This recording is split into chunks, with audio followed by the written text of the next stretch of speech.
and tell them who you are, tell them what value you would like to bring and how you can solve their problems. Guys, everybody wants their lives to be made easier. Everybody has problems. You just need to position yourself as the solve.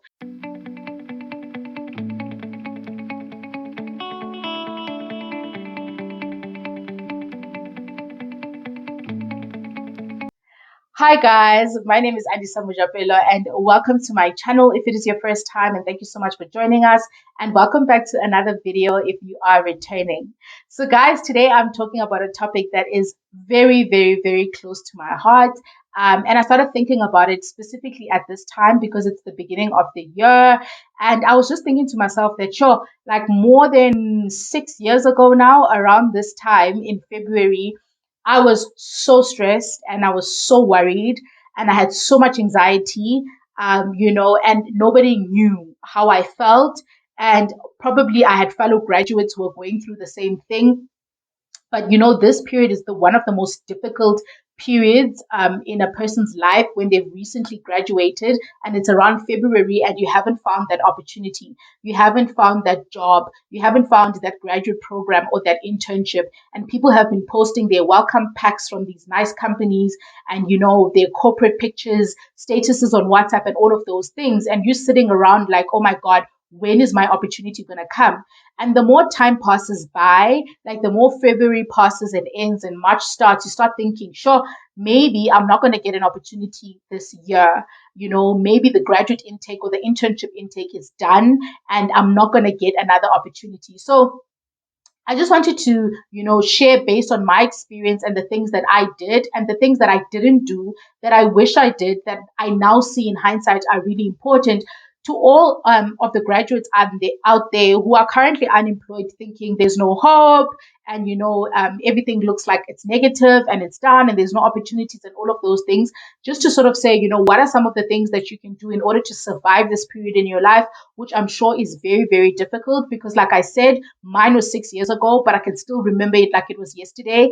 And in as much as you watching this might not be in this situation at this current moment, but you might know a sibling, you might know a cousin, you might know someone who's going through this. Guys, unemployment is a real thing in this country. I highly doubt that there's someone out there who doesn't know one person who's a graduate without a job. That's just the reality that we live in South Africa at the moment. So I wanted to talk about what are some of the things that one can be doing in this current period to survive? And what are some of the things that really put you a step forward or elevate, you looking for an opportunity, or, really increase the chances of you finding one? And I really do hope that one or some of these tips that you can apply them, and that they are really beneficial to you. Okay, let's get straight into it. The first tip is, with whatever little money that you have or income, if you've got a part-time job, or allowance, if you've got parents that are able to support you financially, or, siblings or anybody else who's helping you out, if you're going to invest in anything during this period, please consider Wi-Fi a top priority. It goes without saying, everything is online these days. A lot of opportunities are online. Being online and being well connected opens you up to the world. Literally, it opens you up to the world, right? It's probably the reason why you're watching this video. But the thing is that prepaid data is very expensive. So if you are going to look for opportunities, look for ways to upskill yourself and develop yourself, and you're using the prepaid data model, it's going to kill you financially because it's very expensive. It's expensive for me as well, whenever I use it. So I can imagine trying to look for a job using the prepaid way. So if you can, whether it's through, getting a part-time job, whether it's through clubbing with a few friends, coming together with a few friends and putting money together, or whether it's through hustling your parents or your older siblings or anyone, please guys, prioritize getting Wi-Fi. It's really going to help you because there's free online courses, that you can do online to upskill yourself, your communication skills, your presentation skills, and all of those things that are really vital for interviews and also for the actual applications, right?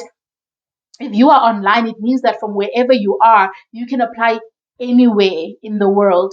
without looking at, I only have this amount of data. So now I need to make these applications and I can't move on to those applications because I don't have enough. And also now a lot of interviews are being done online as well. And there's also a lot of working from home. So just please, please, please, if you can invest in anything, please invest in Wi-Fi and find ways, to fund that.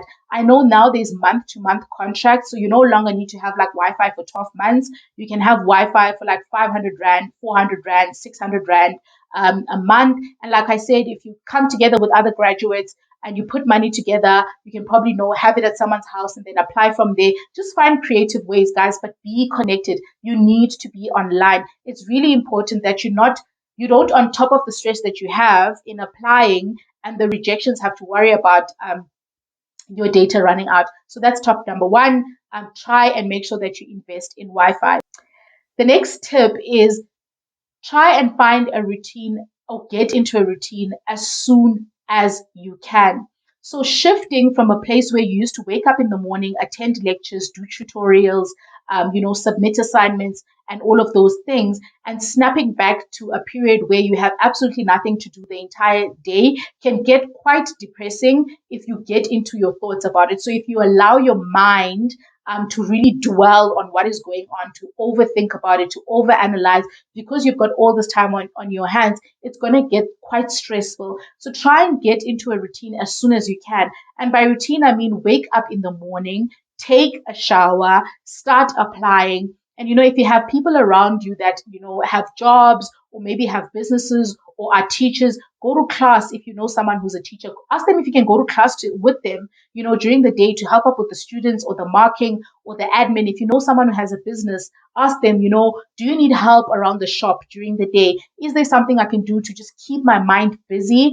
And also, guys, you never know who you're going to meet if you're out there. But if you're stuck indoors and you're not doing anything the whole day, you're not going to expose yourself to the people who could possibly give you opportunities. So make sure that you use whatever resources you have at home, like somebody that knows your mom or somebody that knows your dad or a friend or whoever that you can actually speak to and ask to just open you up to another environment that you can go to on a daily basis, just to keep your mind working and to keep your mind productive. Because that switch from a full day to a completely empty day can get you like in a really depressed mode if all you are doing is thinking about that and dwelling on that, etc. So get into that routine, wake up in the morning and sort of like imagine that you have a job and something to be accountable to and something to keep you busy and something to also keep your mind busy during the day. So definitely make sure that you do that.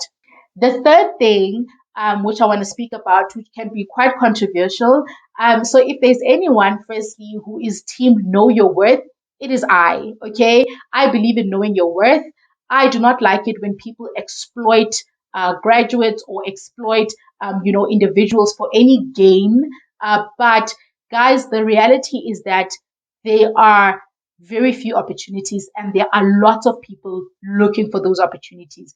That is the reality. So be very mindful about being very picky when it comes to the opportunities that you get into, especially at the start. So tip number 3 would definitely be, don't be afraid to serve at the start. Don't be afraid to lower your standards and your expectations just to get a foot into that opportunity, especially if it is the space that you desire to be in the long term. Use that chance. So the book that I'm reading, that I just finished reading, actually has say something about opportunities that I really enjoyed, and it said that you never know the full potential of an opportunity until you are deep in it.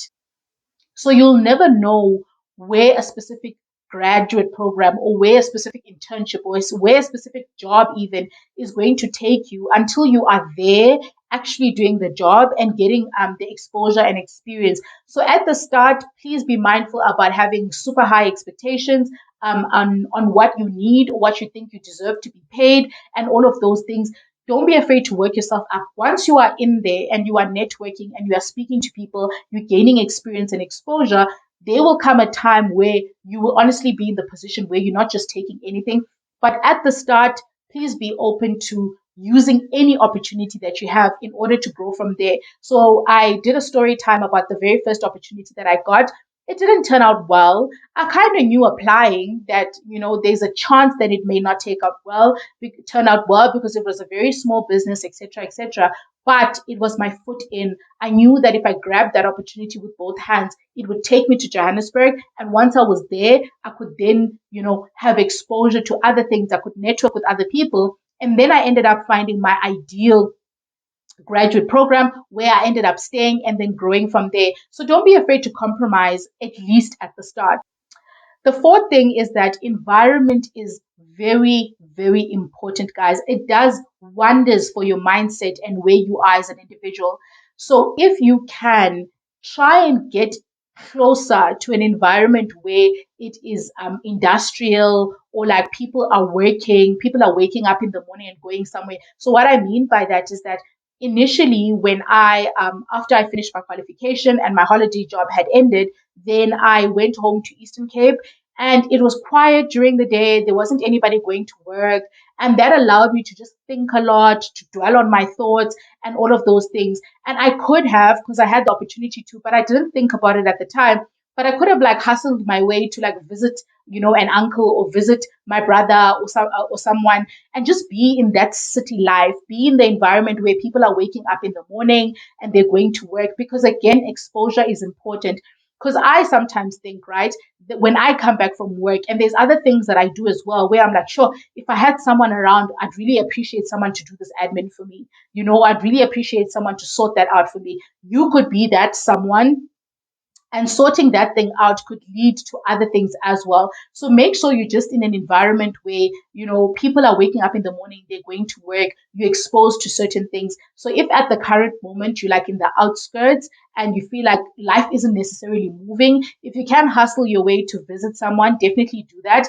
And on that note, like, also be willing to add value when you make that visit, when you do make that proposal. I'm very big on value. So someone can come to me and say, "Hi, Andy, so I'd like to stay with you for 3 months." Or someone can say, "Hi, Andy, so you look like you're very busy and you look like you could use a babysitter, for instance, if I had a child. How's about, and I come and help you out for a few months and I babysit while you do this, and then I could do that."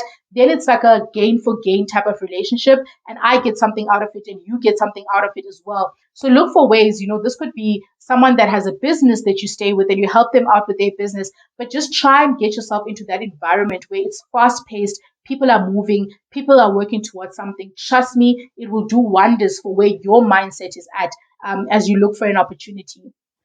Tip number 5 is have a plan. So now I know that during this busy period, you're probably making a ton of applications, but make sure that number one, you have a record of all the applications that you are making so that you don't sound clueless or lost when the company does contact you. But also, most importantly, know how you're going to get there if that opportunity does realize. So I know you'll be setting out opportunities to Joburg, Durban, Pietermaritzburg, all of those things, Pretoria, but you may not necessarily be in those areas. But just keep that at the back of your mind when you do apply for a job.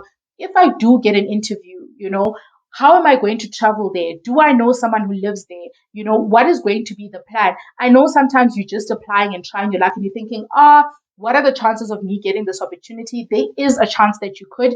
And the last thing that you want is for you to get that opportunity and not be able to utilize it because you don't have a plan. So it doesn't have to be something super concrete 100% from every job application that you make, but just have it at the back of your head. If these people call me tomorrow or in the next 2 days, what am I going to do? And I say this because it happened to me, right? I actually got a call 2 days prior for the grad program that I ended up joining.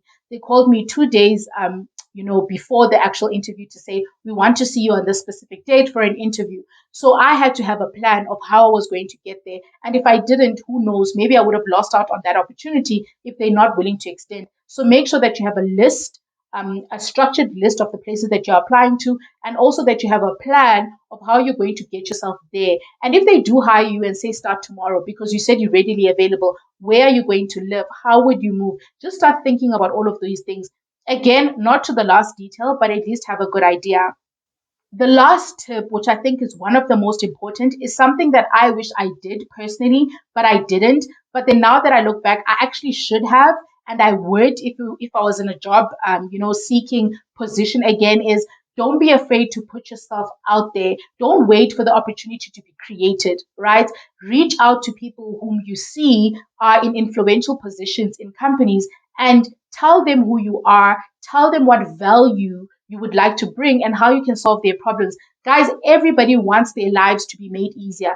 Everybody has problems. You just need to position yourself as the solve. So find who these people are. You can do that on social media. It's quite easy. Most of them have their email addresses on websites, etc. So contact a person. So, for example, I could say, "Hi, so and so. My name is andiswa. I recently graduated with a BCom economics from this university, and this is what I enjoyed about economics. I really loved investments, and I really loved this part about investments. And I see that your company does exactly this. This is the value that I think I can add, and I also think I could, while gaining experience, also add value using my most recent theoretical knowledge from this X, Y, and Z." Be specific. So there's a lot of people who are saying, "I have this qualification and this is my name, hire me." But you need to stand out and say, "This is who I am, this is what I have, these are the problems that I think you have, and this is how I think I can help you solve them." Be creative, guys. Reach out, put your hand out,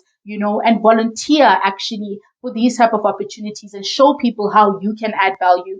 And on this point, I actually recently had a conversation with a friend of mine who was telling me that somebody reached out to her and seeked an opportunity, and they ended up employing this person permanently in that opportunity after she had volunteered for a few months for no pay, right? And I know that you may say, "Oh, but why would I work for free?" and all of those things. But like I said, times are tough.